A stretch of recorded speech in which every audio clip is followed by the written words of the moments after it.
are the ones that when you go out, you get a better shot at that. But you could get a sense of the early childhood sector right next to the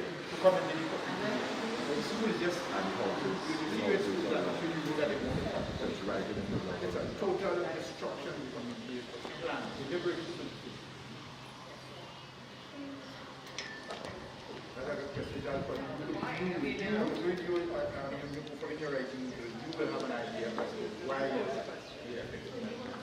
Why you choose it.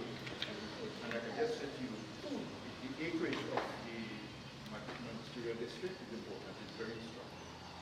According to their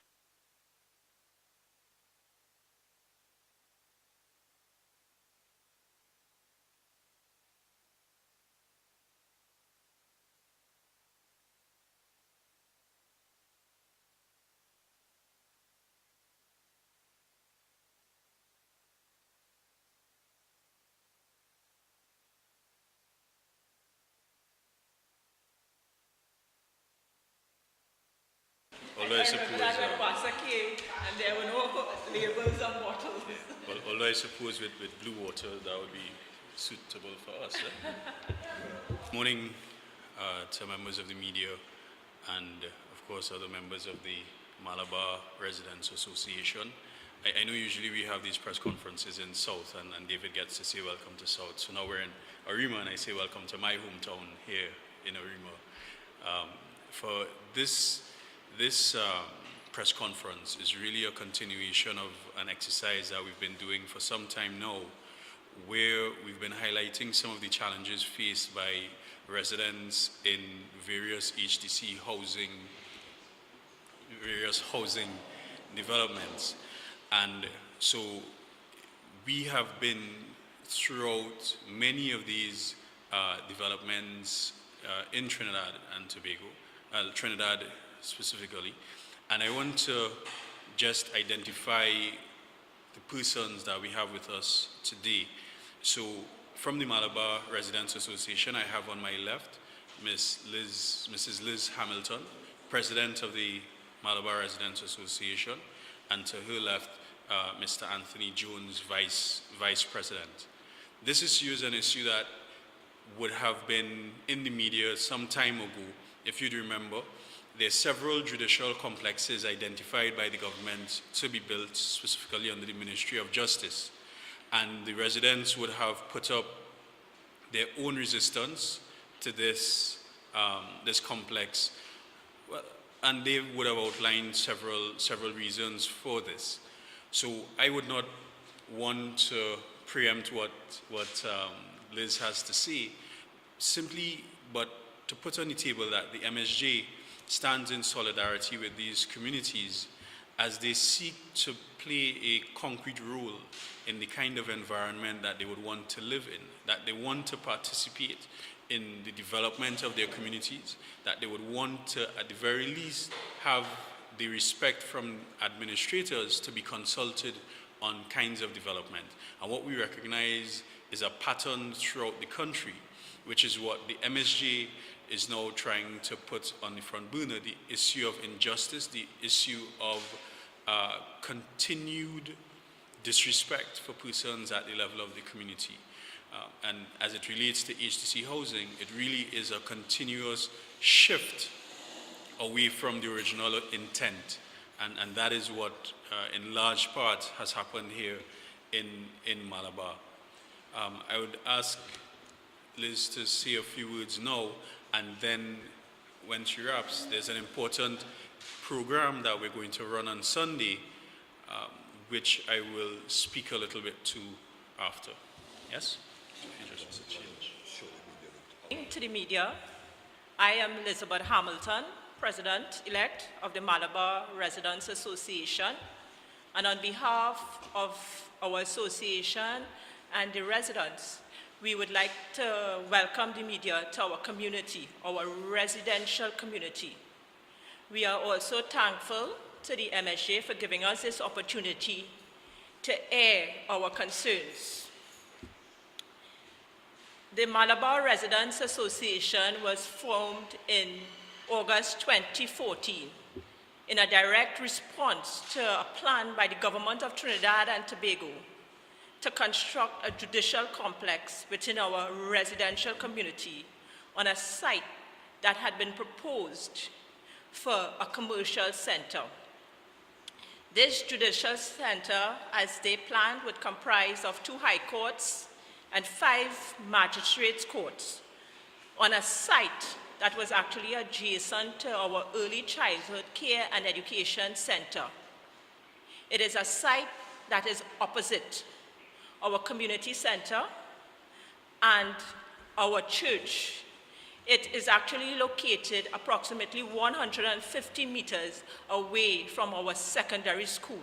And as I said before, it is surrounded by our homes.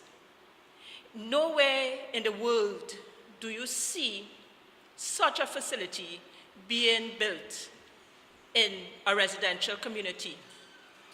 And we, the association, have continually asked which planning model is being used to come up with such a proposal.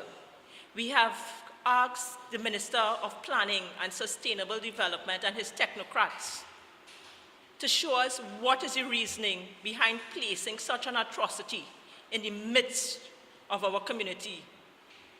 We, the association, have iterated that we have no objection to development. We welcome a court to Arima. We realize that the courts presently in Arima are grossly inadequate.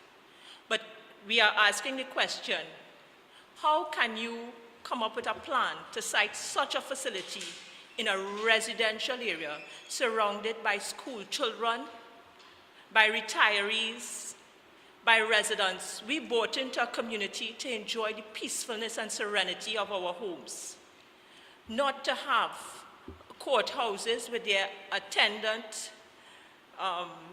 nuisances, the speeding, justice on time vehicles, the accused and their cohorts, and all other related activity that may come with them, negative activity that will negatively impact on the serenity of our community.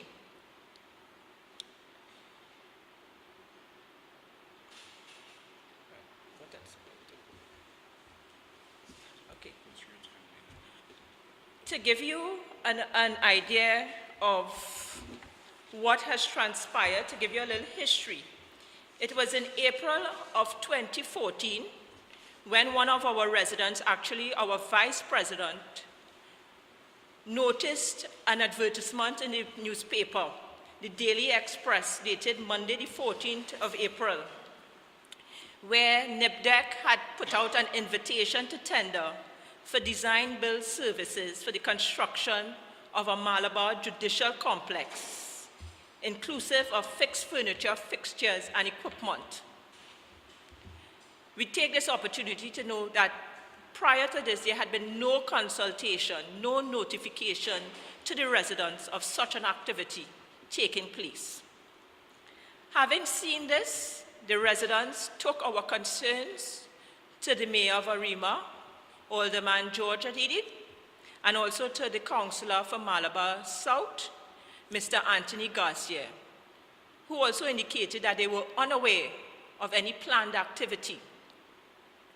They in turn took our concerns to the Ministry of Justice. And following that, there was a meeting held with residents on June 28, 2014, where the ministry and its technocrats presented the residents with a PowerPoint presentation showing what they plan to bring in our community. Mind you, this plan would include 18-foot anti-climb fences around the facility. It would include CCTV cameras being placed on our streets, and all the attendant, should I say, negative intrusions into our community. We, the residents, took the opportunity on June the 28th to vehemently object to any such facility coming into our community. we stated quite categorically there is no way we are going to accept something.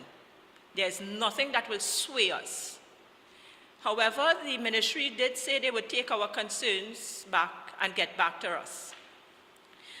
In September 2014, we had a meeting at the Ministry of Justice on the waterfront. We had a meeting there with other representatives of the ministry and the then Minister of Justice, the Honorable Emmanuel George. And we were once again presented with just an enhanced plan of the same presentation they gave us earlier on. Again, we, the residents, and the Malabar Residents Association, on behalf of the residents, stated that we will fight the placement of such a facility within our community. It is going to destroy the serenity of our community. There are many other facilities that could come here. There are many other facilities that is required by the community that is not being attended to. But yet you have bypassed all of that and you are bringing to our community such a facility. Further to this meeting in September, where the minister asked us to once again look at if there is anything we would accept as a compromise. We, the Residents Association, took the opportunity to write to the Housing Development Corporation, asking them if they had okayed the placement of a facility and if they, in fact they had given over the lands which were under their jurisdiction to the Ministry of Justice for such a facility. We also wrote to the Director of Town and Country Planning requesting if permissions had been granted, if all the necessary approvals were in place for this facility to be constructed here. To date, we have had no response from the HDC. However, on the 16th of December 2014, we were given a response by the Town and Country Planning Division. And if you could bear me out while I read what it says. In response to the proposed construction of the Malabar Judicial Complex, your letter dated 13th November 2013 and received 14th November 2014 with respect to the proposed construction of the Malabar Judicial Complex refers. According to the Land Use Plan for Arima and Environs, the site that is bounded on the north by the Lennox-Yearwood Expressway, on the west by Flamingo Boulevard, and on the south by Holly Bitodier is proposed for all of the following services: a judicial complex, a commercial center, and a fire station. Therefore, the proposal to locate a judicial complex on part of the site in question is aligned to the approved land use policy for the area, and as such, planning permission for a change of use is not required. This policy was approved by the Honorable Minister with responsibility for planning and sustainable development, Dr. Bohindradat Tiwari, in June 2014, after several consultations which began in 2009 and which resulted in the submission of a finalized policy in November 2013. The division is very careful to seek the involvement of all stakeholders in the development or revision of land use policies and standards, and the concerns that you have raised were taken into consideration. When we received this letter, it brought us several inconsistencies with the timeline. Because according to the letter, the Minister of Planning approved the land use policy in June 2014. But the ad for the tenders came out in April of 2014. So therefore, something is grossly amiss here. The letter also speaks to several consultations which began in 2009. In 2009 and up to 2010, the land use policy for ARIMA identified the site for use as the Malabar District Center. It was a center where we would look to have our commercial activity that would benefit and be in sync with a residential community. Nowhere in that plan is it identified for use as a judicial complex and a fire station. Therefore, we feel there are several concerns we have to raise to the minister. And more importantly, this has put us in a different direction where we are saying this policy has to be rescinded. We do not want the site that was earmarked when we bought into our homes, where we constructed our communities, where we looked at raising our families. We never envisioned living in a community with a courthouse, with criminals traversing our streets, possibly preying on our young children. Imagine such a site is being located next to the early childhood center. God forbid on any given day someone was to jump the walls of that compound in a bid to escape the law. It is in close proximity to our secondary school, where our children have to pass as they traverse to and from school on any given day. We will not fool ourselves. We know what comes with these sort of facilities. At the courthouse in ARIMA, an accused was gunned down as he came of the courts in full view of all citizens and the police and other security there. Who is going to protect our young ones? Who's going to protect our parents when we go out to work? We do not want high anti-crime walls and CCTV cameras invading our privacy. We want to come home like any other citizen of this country. We want to come home to a place that is serene.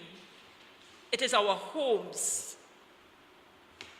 We have suggested on several occasions various alternative locations to the Ministry of Justice.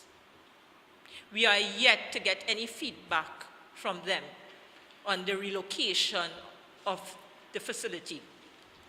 But however, we are told that in June 2014, despite our repeated objections, the Minister of Planning, in consultation with I don't know who, has signed into policy the use of the site for a judicial complex, which, mind you, will be taking up the majority of the lands. It's not a very huge land space. So just think of it, when you place a judicial complex there and a fire station, what is going to be available for our commercial center, which was the plan approved when we bought into these homes?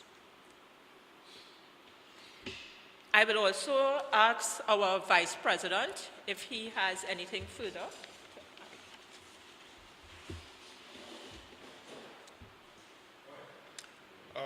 I'm Anthony Jones, the Vice President of the Malabar Residents Association. I would like just like to add to what the President said, or to elaborate a little bit on what the President said in reference to the ARIMA Magistrates Court. As you would know, the ARIMA Magistrates Court is located in the heart of the city of ARIMA, or the town of ARIMA. And the court that they're bringing on here is really transferring the ARIMA Magistrates Court to the Malabar community. It is instructive that the ARIMA Magisterial District extends from Sangre Grande in the east, Blanchisseuse in the north, Talparo in the south, and Tunapuna in the west. That's the area that the Arima Magisterial District serves. In that large geographical area, the Ministry of Planning and Development, through the Ministry of Justice, could find nowhere else to place this courthouse or courthouses, because it will be much larger than what obtains at present in the Arima commercial district. But to bring it into the heart of a residential community, the exact heart of this community, to bring this imposition on us. When the minister finally, through the intervention of the mayor, had a meeting with us, we identified for him at least 3 sites within that magisterial district that this center could be placed, which would not have the same impact. And those sites identified for him were the lands that were bought by the ministry at Santa Rosa over the highway to house that jail they have up there, whatever you want to call it, detention center. The acreage there is much greater than here. Access is along the highway, it doesn't come through any residential community. It can accommodate that center much more than it can here. That was the first site we identified for him. The second site we identified was an acreage that the ministry has on Demerara Road to the east in Wallerfield area, which again will not have the same impact because it's not a residential community per se, with vast acreage of land there. Access again from either the Eastern Main Road or the CR Highway is fluent. And the third site identified, which I think any right-thinking person could see the sense of it, is the Golden Grove prison area there. You have state lands in abundance, and if you all look up the highway, you notice that there's some construction going on there right now. Some huge fences are being put up there. That large area is totally relevant to what they are proposing to build. Everything is enclosed and within there with easy access straight from the highway to there. Having identified these sites for the ministry, which it seemed was totally unknown to them or could not be seen in this vast magisterial district, it seemed that the ministry was still intent on placing this in our residential community. We asked the question again, why was this site chosen?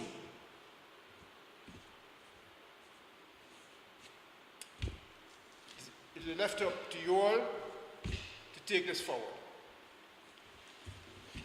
Thank you. Let's be very quick and just summarize 1 or 2 points and then open up for questions, after which we will view the proposed site of the judicial complex so that the public of Trinidad and Tobago can see through the television cameras exactly where the proposed site is in relation to residences and the early childhood center and the secondary school and so on. As you know, the MSJ has been engaging a number of communities on their request in solidarity with them on issues. And so, in the last month or so, we have engaged the community of Malik, 6th Avenue Malik, Yesterday, myself and Dr. Roosevelt Williams, Deputy Leader of the MSJ, were in Lionsgate in Enterprise, a large HTC housing area where there are a myriad of problems. Before that, we were in Gentian Park West in Edinburgh South. Today, we're in Malabar, and individual homeowners have also approached us, as well as persons who are having problems with the Land Settlement Agency, with Caroni Limited, with the state. We know that we have been engaged in solidarity with the Guave Road farmers who have been dispossessed of their land after being on that land for many generations. So we have decided to bring this process of persons in a struggle for justice together. And on Sunday, we are going to have this campaign launched, Trinidad and Tobago Needs Justice. It is not a campaign with respect to the 2015 elections. It is a campaign that is starting now and will be sustained well after the elections into next year around injustices, not only dealing with housing and home ownership and tenancy and land and dispossession, but also dealing with persons who are having problems with the health sector, workers who are having problems of injustice at the workplace, farmers who are having problems of injustice, and citizens generally. So this campaign launches on Sunday at 1 p.m. at the Presal Secondary School, and speakers will include colleague on the MSJ, Executive Shiraz Khan, Mr. Ramesh Lawrence Murad, Senior Counsel Ms. Michaela Pandey, Attorney at Law, and myself. And we are going to be allowing, or let me put it differently, having participants speak first, so that participants will have the first say, and they will help to shape the campaign, and the panel will then sum it up and present a plan of action, because this is going to be on the theme initiating action. So all of these interventions that we are making on the request of residents and individuals and communities in solidarity with them is going to be pulled together on Sunday afternoon at the Presal High School at 1 p.m. as we initiate action towards the Second Republic, but on the theme Trinidad and Tobago needs justice. And because we are sensing that this is what the cry of the people of Trinidad and Tobago is. The cry is that we want justice.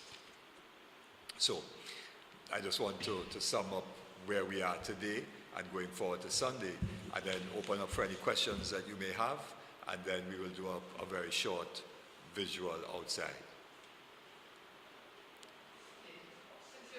But is land a creeping issue that one of these days is going to rear its head in a massive way, and we are going to discover the land is like the new black hole in Fernando, which we are trying to acquire by any means. Yes, you're absolutely right. There is a real issue of land. Trinidad and Tobago are two very small islands, and therefore the pressure for ownership or access to land is very great, having regard to the fact that certain parts of our islands have to be kept and preserved with respect to the environment. So there are areas, for example, that are declared by the EMA as environmentally sensitive areas. The Oripo savanna is one, and there's some encroachment on that. There is the main ridge in Tobago, which is declared a special area as well. Chaguaramas is supposed to be declared as a national park, and there are other parts of the islands, of course, in the northern range in Trinidad, in the northern range, obviously, which are necessary for our watersheds and for the preservation of our ecosystems. And then you have wetland areas as well. So given all of that, and given the fact that part of Trinidad is involved in or used for oil and gas exploration and production, that also provides or imposes a constraint on land use. And then there's very importantly the necessity to keep agricultural land for agricultural purposes only. And we've already lost most of our best agricultural land. All of the valleys of the northern range, with the exception of Tucker Valley and part of Chaguaramas, the Guava Road area, have already been lost to agriculture. The Santa Cruz Valley, the Maracas Valley, and so on. Areas like Aranguez, Barataria, parts of Valsain, all of which were important food-producing areas, have been lost to housing and commercial activity. And what we have with Caroni, the former Caroni lands, is that a lot of that now is being used for commercial purposes and for housing. And the government made a horrendous decision to allow persons who were former Caroni workers who had 2-acre lots and so on as part of their entitlement when Caroni was closed down to sell their leases. And so you're getting batching plants. If you go to Reform area, there's a huge batching plant on agricultural land operated by a big construction company in this country.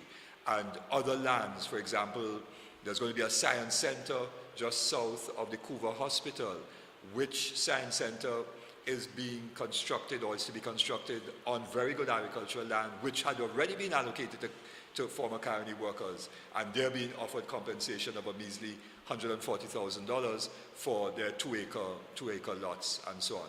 So there is a huge land grab that is taking place. The leases that are being given out in Chaguaramas to two persons, one the convention center, to a financier of the government, and then across the road, the whole of Shagville, and also part of the golf course and next to the golf course is to be leased out to another big business person. Huge land grab taking place. And all over the country, you're seeing that. SIS, squatting on Caroni lands, for example, are they going to benefit from the squatter regularization updated bill that is being brought before Parliament? So we are very concerned about what is taking place. Land for the landless. A person came in to meet with us and said that they originally thought that the price of land would be $60,000. When they got the documentation for the land, it turned out to be more than twice that. And it's going to be very difficult for them to afford land. So people were giving us 649 in terms of the land price. All of these issues we're going to be discussing on Sunday. There is a horrific land grab, and wealth is being concentrated more and more into the hands of a few at the expense of the vast majority of citizens of this country. Why is the government not consulting the president? Why create friction between state and citizenry? The government is obviously trying to manipulate the various checks and balances with respect to the requirement for consultation.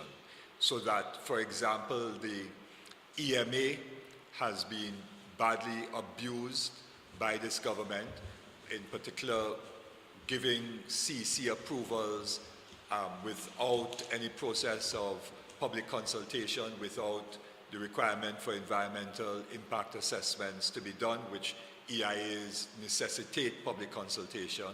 That is one. The government has been hiding behind its spatial planning process. They had some consultations on a national spatial plan, but the national spatial plan dealt with some macro issues, and they're hiding behind those consultations, and instead of engaging in specific stakeholder consultations around specific projects, such as Chaguaramas, for example. So they have already decided what the leases are for Chaguaramas and the land use for Chaguaramas, and then subsequently they publish a draft master plan for Chaguaramas. And so the consultation is taking place after they have already decided on land use. So it is devious, it is surreptitious, it is meant to achieve a particular agenda, and therefore consultation really is being avoided, or it is being misrepresented, or not engaged in whatsoever to achieve a particular end. And we must bear in mind that all of these mega projects require the expenditure of mega bucks by the government, and in these mega projects there's room for mega corruption. Liz? Yes? You want to, you're going to have to switch seats. Yes? Population of community that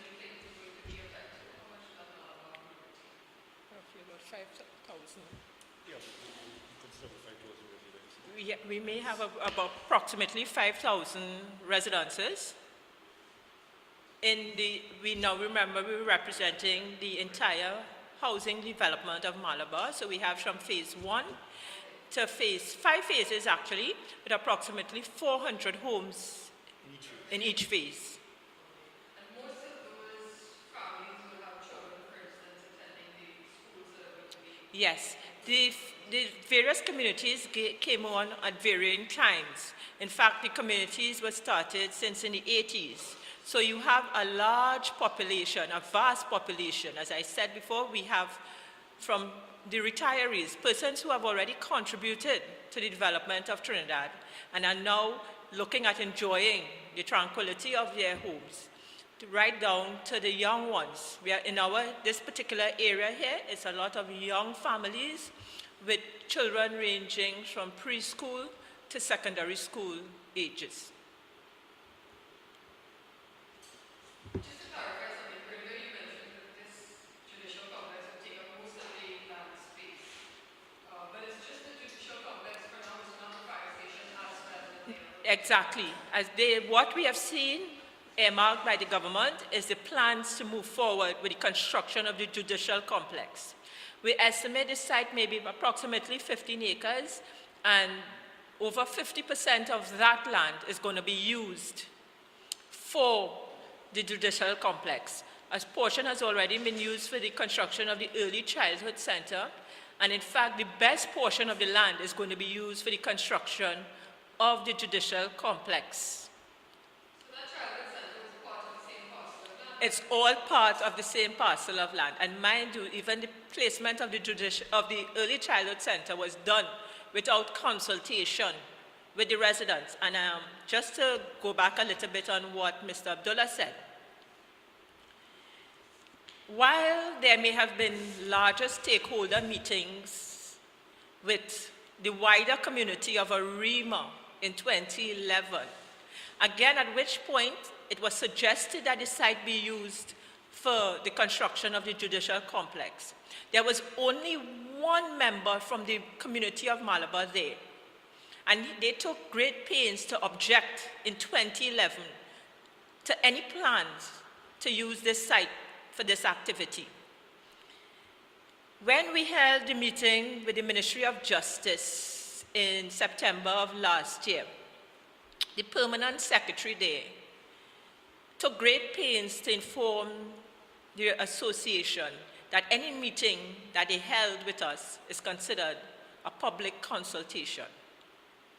So the meeting that they held to inform us of their plans on June 28, 2014, in her opinion, was considered a public consultation. So that was not a presentation? No. But in their minds, to everyone else, we know exactly what it was. And we have indicated to her in no way is that considered a public consultation. We have also looked at the granting of a CEC. And I am very much in the business of land development. And this was the first time I've seen a CEC granted in a matter of weeks. Usually, from the date of application, there's a lot of to and fro before you go where questions are asked of you and whatnot.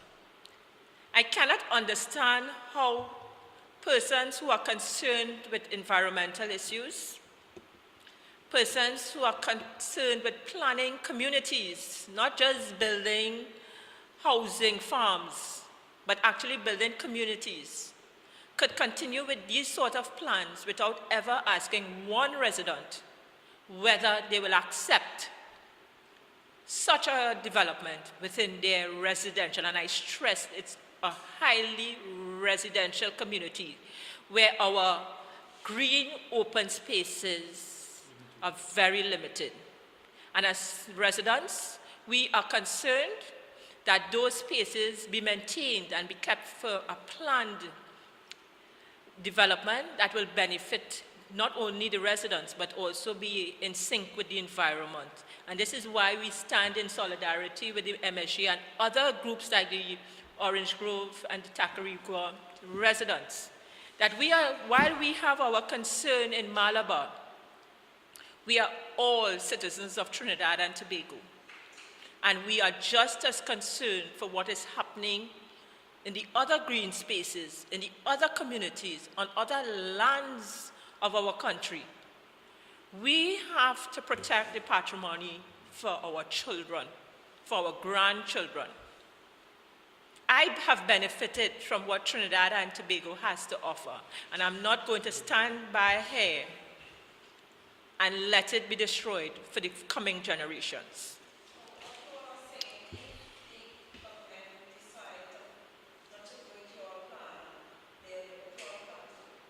Well, we have already sought legal advice, and our intent is if we have to take it that route, we are prepared to do what it takes to have the decision revoked.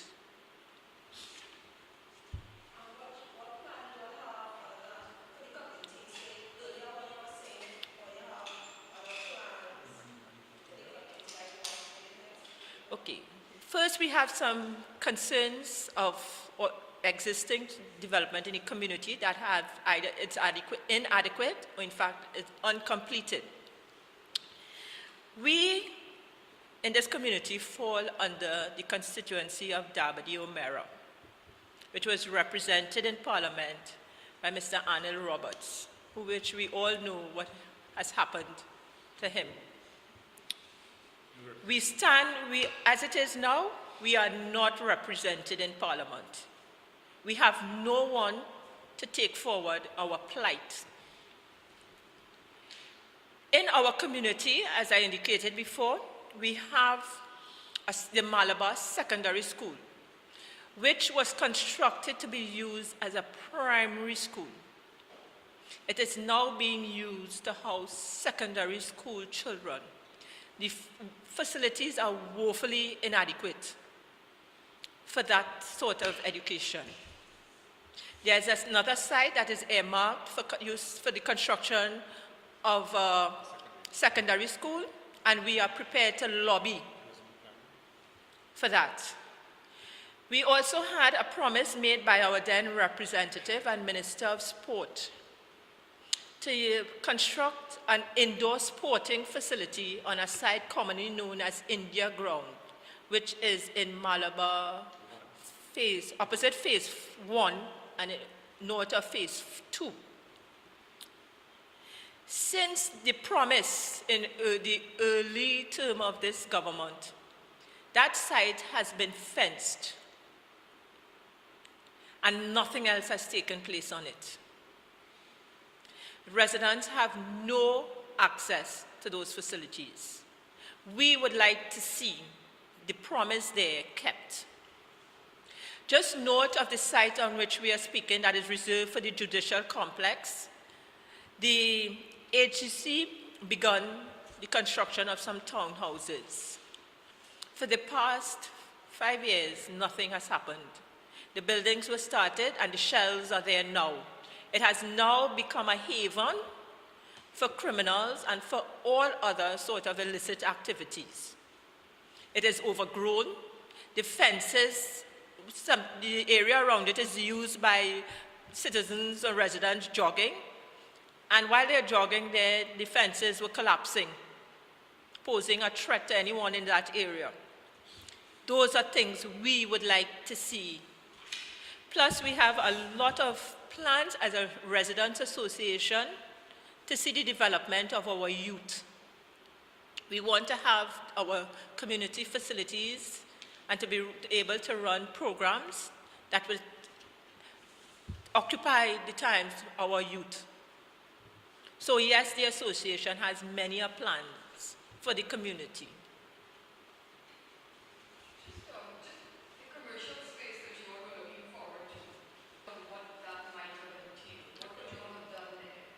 Well, we were thinking that would have been modeled against what we've seen in other communities like Maloney and also La Hoqueta, Pleasantville, Bonnet, where they have actually constructed commercial spaces where residents themselves can practice their trade. They can also apply have small businesses, etc. We would also welcome small postal services. Certainly activity that will be to the benefit of residents.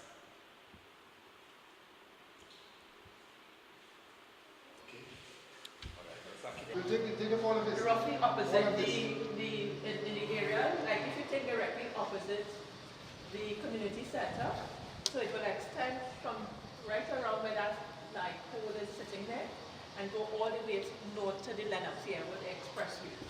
The rest of the land is what will be used for a fire station and the commercial center. So the majority, and mind you, 75% of the land. it's 75%. Yes. Right? The lady in this house here has highlighted that she has a disabled child. And somebody at her head would get away. Her child, if he's in the yard, cannot run. And in case anything is happening, what is going to happen to our children? We have canvassed this entire output. We have gone to every household in the Malabar community from phase 1 right down to phase 1. We have taken our weekends and have told people what is coming here. And we have not met one person to date who has said, we welcome a judicial complex here. We have the signed petition forms to okay, sign a petition. As I tell you, we walked over 2 weekends, right from Malabar phase 1, where they had persons there who did not know, they didn't even know the center was coming. They did not know what it would impact, how it would impact on their lives. And we have walked there, and we have spoken to the persons. We have asked them, tell me, we have a questionnaire we've given to our residents. Do you welcome this? How do you see it benefiting your community? And every reaction has been unanimous. What? We don't want it. This is madness. Even the so-called disenfranchised youths there, they had a concern. Why are they bringing this to our community? They think we are criminals in here, what they think we are in here. Right? And that is the question we are asking. We are hard-working citizens of Trinidad and Tobago. We may not be able to afford the mansions, but we certainly want to preserve our little space for the enjoyment of ourselves and our families. We certainly do not want to be bombarded here. Look at the narrowness of our streets. Where on earth will those vehicles transporting prisoners, how are they going to be entering here? The one access to this area, to the site, is via the Lennox Yearwood Expressway. Right? This is the one all residents, if you notice, the traffic comes this way and proceeds north. It culminates all within this area. Where in here are we going to accommodate the justice on time trucks? And the ministry's answer to this is to open our community by extending this road right out onto the Churchill-Roosevelt Highway. So right alongside our secondary school, our early childhood center, this road is going to become a thoroughfare. Everybody trying to escape what happens on O'Meara Road and Tumpuna Road will now be coming through our community, Malabar. If you all probably have not been in the Arima area over time to see what takes place, the Arima Magistrates Court in the center of the commercial district. Access to that is through, right now, it's through Cocorit Road, which is to the east of us here. It's a very narrow thoroughfare. That's where they come up on a morning to bring with these vans screaming and riders and everything else to go to this court up there in the heart of the district, disrupting everybody every morning. If they bring this court here, we ask them, what will be the access area, see what transpires there to come into here? What will have to happen before the reconfiguration was to bring the traffic down O'Meara Road, another very narrow thoroughfare, to bring it into O'Meara and down the dual corridor that you pass to come here, to the courthouses here. when we objected to that kind of intrusion on our community by traffic and everything else that negative that comes with that, they decided to go back and revise.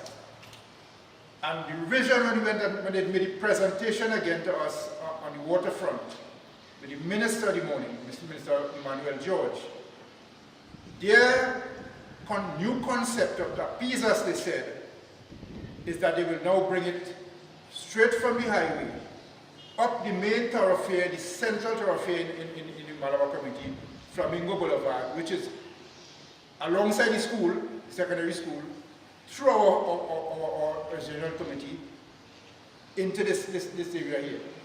That reinforced our resolve to say to the ministry and the minister, we do not want this complex in our community. It brings nothing of a positive nature. It brings nothing but destruction to the community. And let us say again, reiterate, it was said to us that we are probably against development and progress. That's a mantra the ministry uses. We are not against development and progress. We are against the destruction of our community and other communities within the community by imposing on us buildings and constructions which will be for the years and the rest of our lives a total impediment to our quality of life. And we are saying again, and keep on the reiterating, that has no place in our community and we do not want it here. Okay, I just want to ask, there was a similar, Yeah. now I do recall at one of them, the residents were told that it was not a judicial complex, but that they should in fact feel safer at having a state entity like that with its heightened security and so on in their community. That was one of the counter arguments of whichever the ministry was. I don't want to misquote anybody. And that was something We I have heard been recently. told the very same thing. In fact, they promised us to put a police post. But we have looked also at the plans that were presented to us.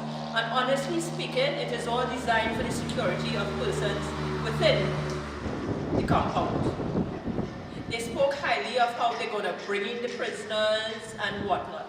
We weren't so much concerned about just the prisoners that are being brought into court, who will be in their handcuffs or whatever and escorted in. But we all know that it's not only them who go there to the court. Look at the area. You just imagine where the witnesses will be passing, the families. We see that outside the Arima Magistrate Court. Go alongside Golden Grove on any given day and you see the families as they wait there. Those are the concerns we have.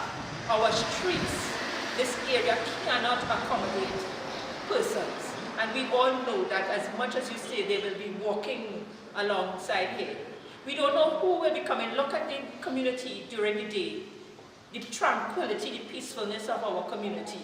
While we are at work, will there be persons scoping out our homes? As I've said before, I have been a victim of a home invasion. It is the most harrowing experience you could have. My children were subjected to that. And I have taken all the necessary precautions to protect my family. I would expect my government to work with me. In fact, that is one of the pillars they have expounded of the 8 pillars of sustainable development. Security, and they've stated, the same Minister of Planning has stated that you should not only know about security, but you should have that sense of security.